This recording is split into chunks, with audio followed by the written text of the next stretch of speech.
Nestled in the farmlands of Ohio lives an extraordinary person. Betty Tillis was diagnosed with stage 3 non-Hodgkin's lymphoma in 2006. Her outlook was grim, but her attitude was positive. Each person with cancer is courageous. Betty Tillis is courageous, clever, and aware.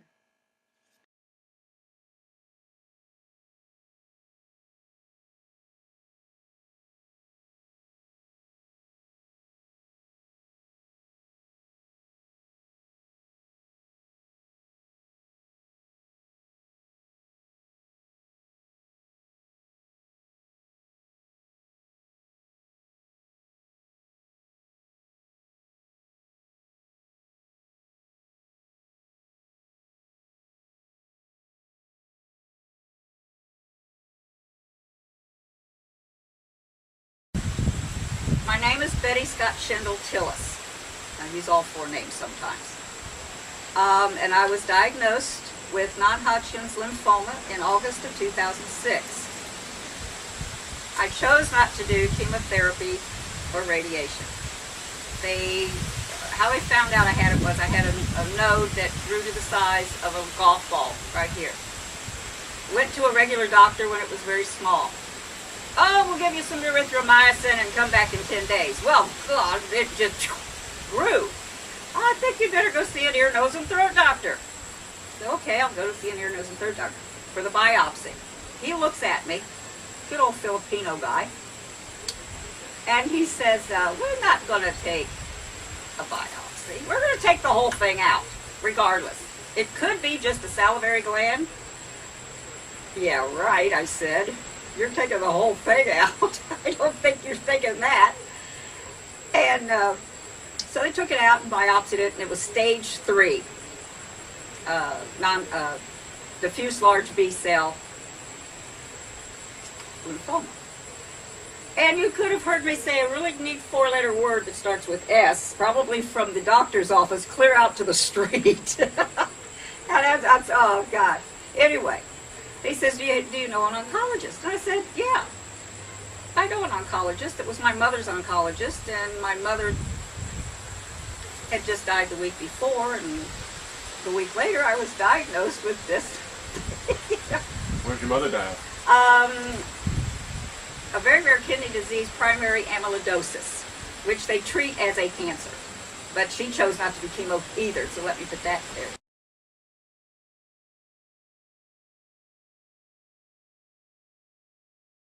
So I went to see the oncologist, and he said, well, let's see. And so he's sitting there, and he's writing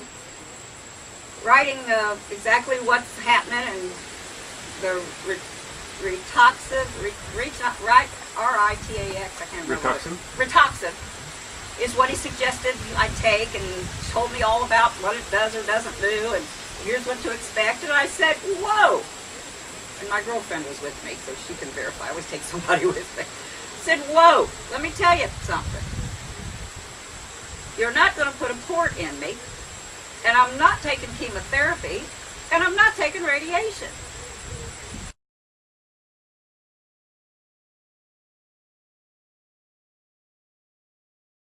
Well, I kind of interview doctors anyway, too. But I didn't want to go in there not knowing anything after having erythromycin given to me to exacerbate the thing. So I thought, well, I got to do my research. He said, then you don't want Western medicine? And I said, no, I don't. He said, what you going to do?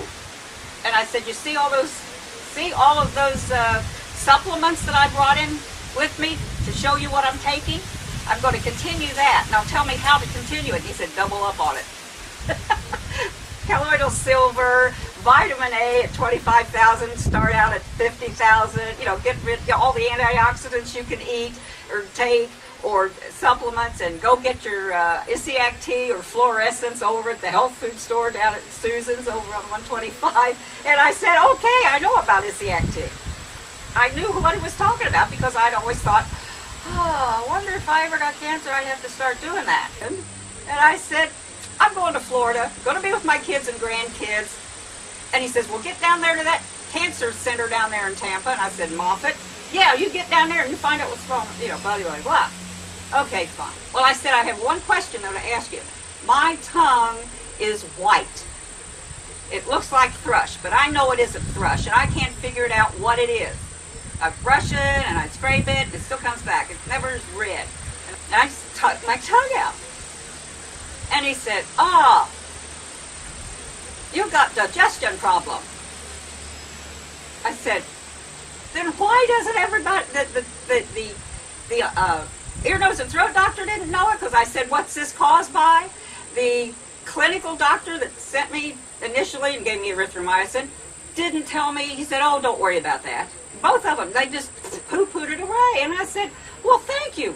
Now I'm going to study down. Now I'm going to go further into whatever it is and so forth." So I did, I said, "Thank you very much. I want my records. I'm going to Florida."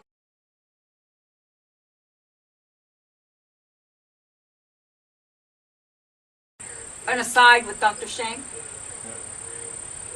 He now, as of February of this year, the 28th, sold his oncology business, and he's across the hall in the building he owns. Across the hall, Herbals, Juice Plus, which he was given to his patients anyway. But I think that, and not only me, who read him the Riot Act and told him he's in the wrong business, you should be doing the Dow.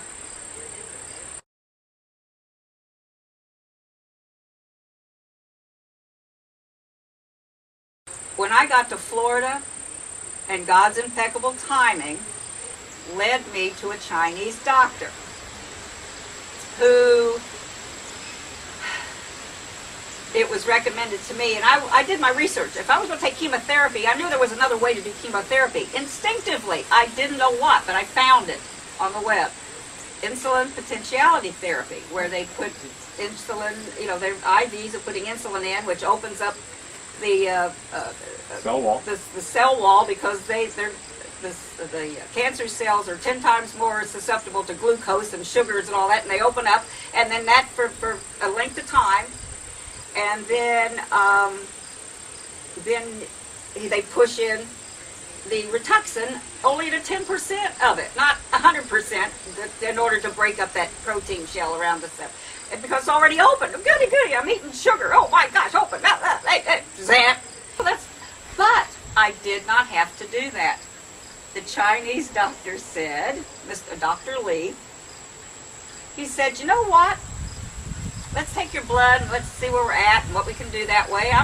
Are you willing to perk up your immune system, which is down the tubes because of you've got viruses, funguses, and bacteria are all running around in your blood." And I saw all that running around in my blood. I was privy to my live blood cell analysis. I mean, he'd take me in, take the blood, put it on there, right there on the big, huge monitor.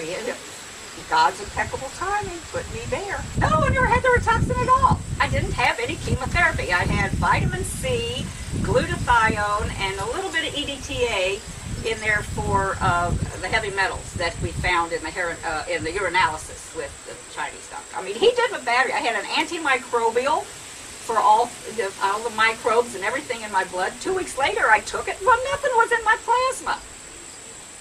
My white blood cell count never got over 4. It was always 3.8, 2.7. The last time I had this spring, when I go ahead and get my blood taken myself, and that's another thing I can tell you about. I can get my blood taken without a doctor's orders. I don't have a primary doctor. It's me. No, I never had the Rituxan at all. I didn't have any chemotherapy. I had vitamin C, glutathione, and a little bit of EDTA in there for the heavy metals that we found in the urinalysis with the Chinese doctor. I mean, he did a battery. I had an antimicrobial for all the microbes and everything in my blood. 2 weeks later, I took it. Well, nothing was in my plasma. My white blood cell count never got over 4. It was always 3.8, 2.7. The last time I had this spring, when I go ahead and get my blood taken myself, and that's another thing I can tell you about. I can get my blood taken without a doctor's orders. I don't have a primary doctor. It's me. So I proceeded for 6 months, had 3 PET CT slice scans, a 16 slice thing when I went under that. 3 of those. In every 3 months I had one to see where it was getting smaller. I think it was getting smaller, smaller, smaller.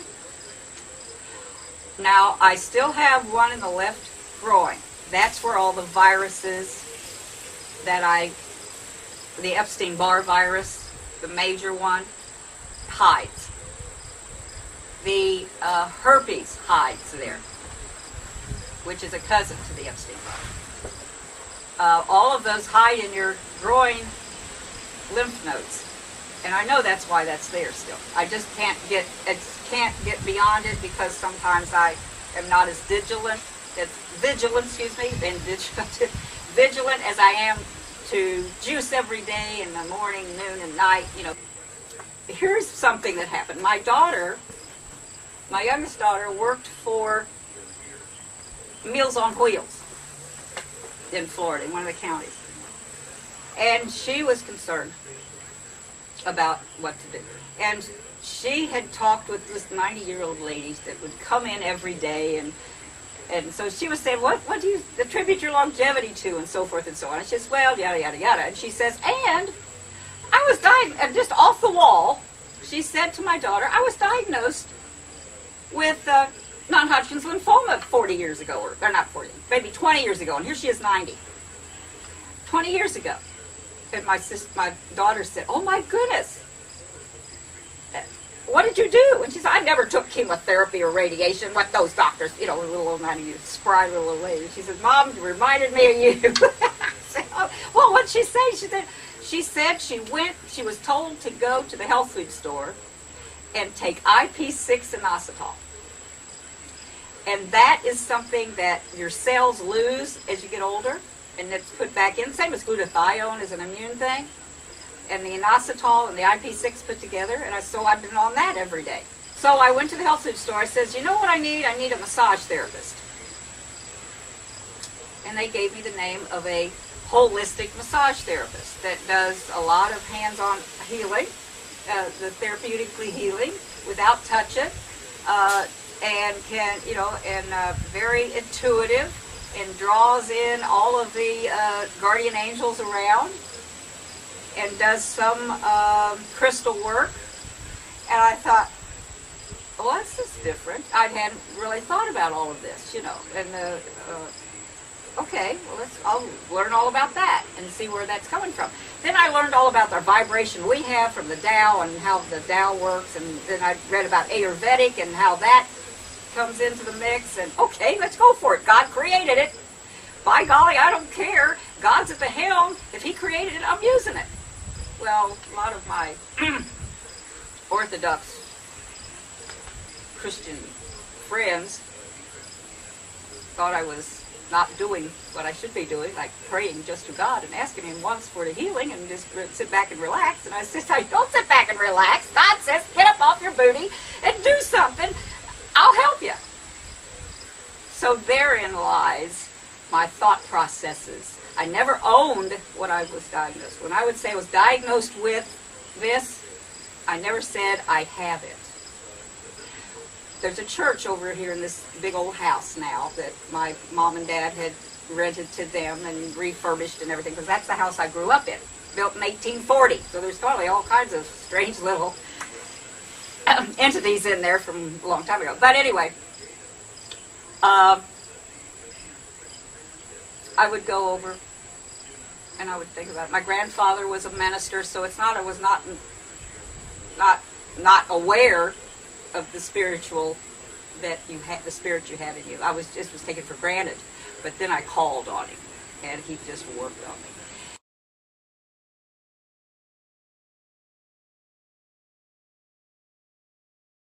God's impeccable timing, it takes me where I'm going. I listen and I make choices, but He puts those choices in front of me.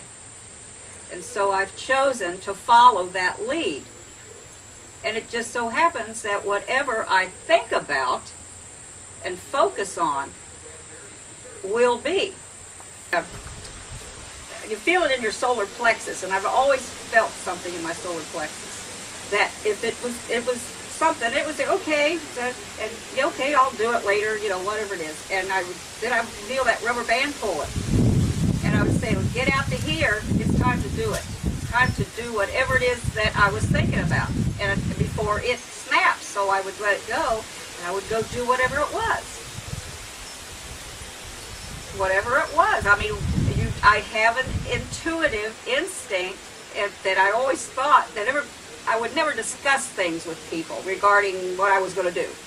I would just go out and do it, and it worked out okay.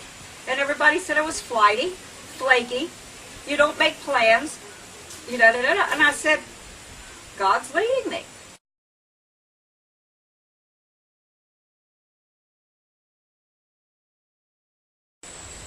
I prayed to him once to heal me. And I'll help you heal me. Because it's through my mouth that my spirit's talking to him. And I told the congregation over here, in the congregation where I would visit and go when I was here and back and forth and so forth, that I don't want you to sit and pray for me to get well if it be thy will. I don't want that anywhere in any of your prayers. Don't say in Jesus' name, if it be thy will. You can say in Jesus' name. I have no problem with that. But I'm going to tell you how to pray for me. Right, this is after the church services and everything, not during church. But after, and a crowd was gathered. Oh, well, we're praying for you. And if it be God's will. And I'm not mocking. I'm just saying my whole spiritual being doesn't have blinders on. And so I said, this is what I want you to do. God is healing Betty Scott's, and Betty Scott's like Susie J, Billy's Joe, that's my middle name is Scott. Betty Scott God is healing Betty Scott's system nanosecond by nanosecond. And be very positive about it. Don't ask for it. I've already asked for the healing. All I want you to do is verify and be very positive in it. You can ask for my healing nanosecond by nanosecond. I don't, have God, heal. He is healing Betty Scott nanosecond by nanosecond.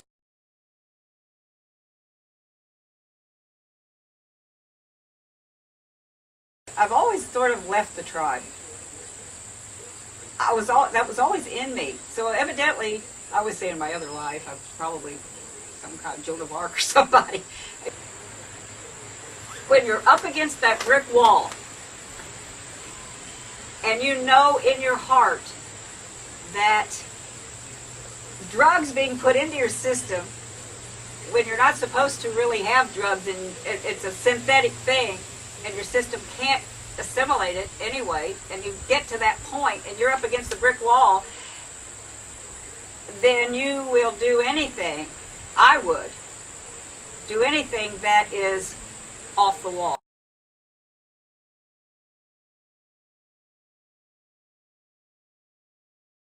Had a colon cleanse at Dr. Lee's, the Chinese doctor in Florida. Did a colon cleanse. I did that, and I was okay, and it started clearing up. Plus, I was getting rid of all the stuff in there that had been accumulating, that the viruses that I was holding on to, and what I was eating. And again, we'll get to the eating in a minute. Then I said I wanted to find a nutrition doctor. Well, Florida doesn't license nutrition doctors. You have to be an MD. But they knew of a nutrition doctor, an MD, who was an MD. And she was very good. I said, okay, I'll go to her.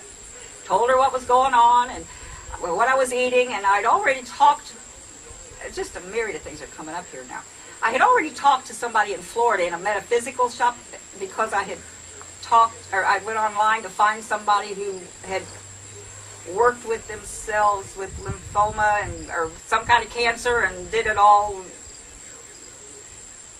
naturally and da-da-da. So I called her, and the first thing she said to me, what are you eating?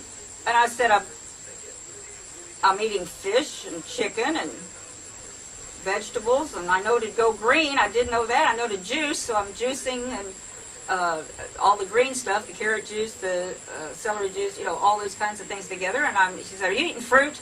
I said, "Yeah."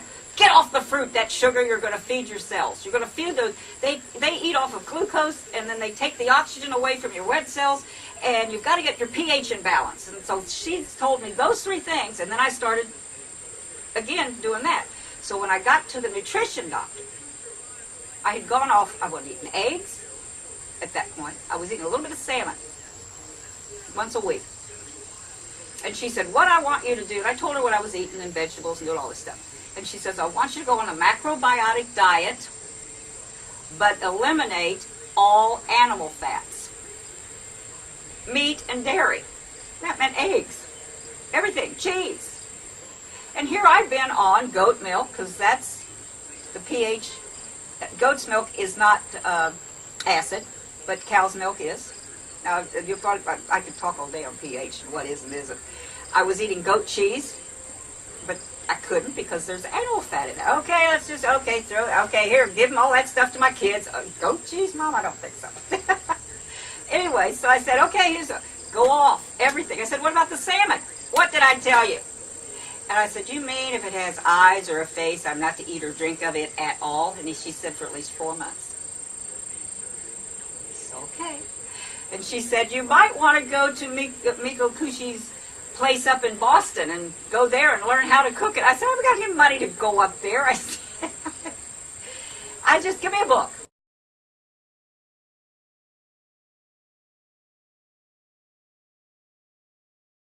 Apricot kernels is Laetrile. That's what they took Laetrile from, was the apricot kernels.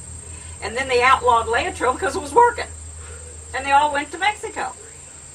Well, you can get apricot kernels, and you just have to watch. I read the book from the guy in Washington Courthouse, Ohio, who was the doctor who did all of the experimenting with the Laetrile early on, and the book, and you've got to see the library. I've got to show you the library.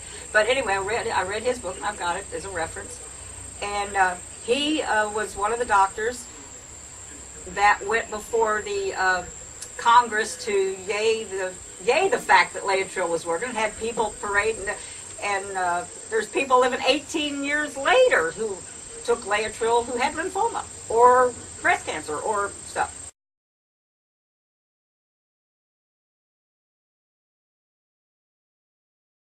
I know when I'm not in balance, and then I test it. I have the pH balance little strip, the litmus strips in the little circle thing, the Phion brand. I have several, and every time I go to the bathroom, I test it.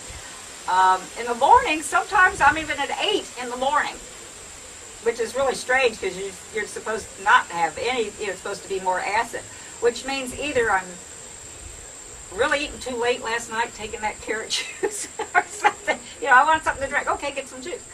And then some mornings I wake up and it's like 6.5 or 6, which is where it should be basically, because when you are in balance, pH balance, you're resting and you're fasting, so to speak, when you're sleeping. And you are healing.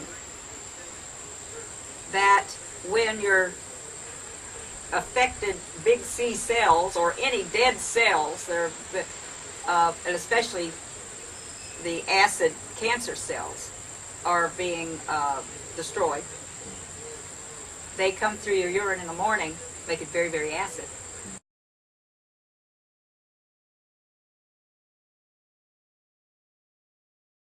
And the more I read and the more I look at and the more I see, I've always been a conspiratorial thought processor and a skeptic of government anyway, or big, why are they doing that? And conspiracies are good and or bad.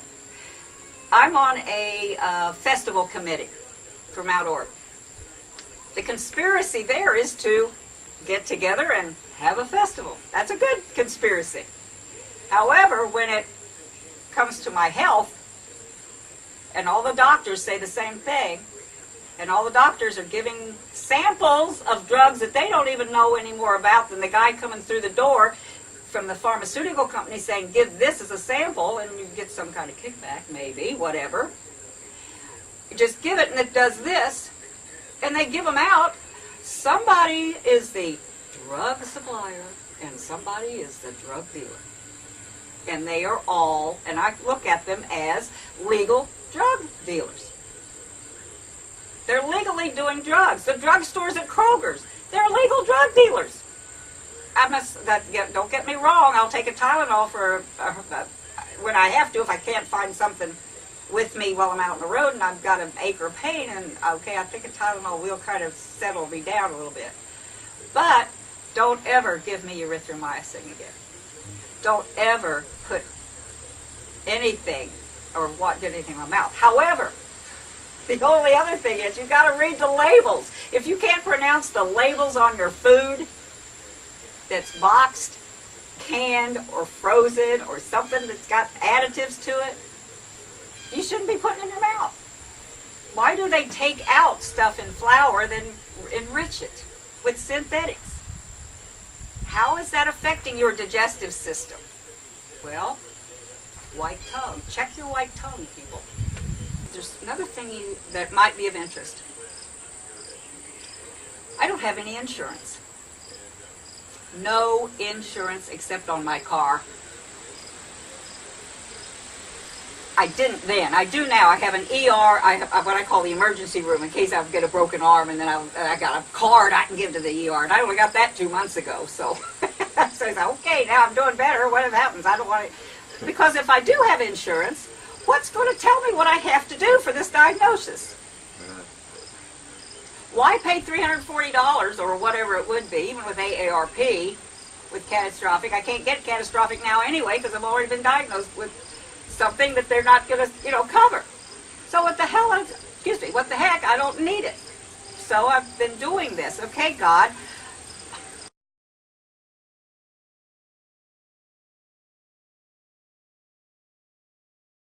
This last spring, I took some classes at Tampa College, Junior College, Hillsborough Junior College in Tampa, called Alternative 1 and 2.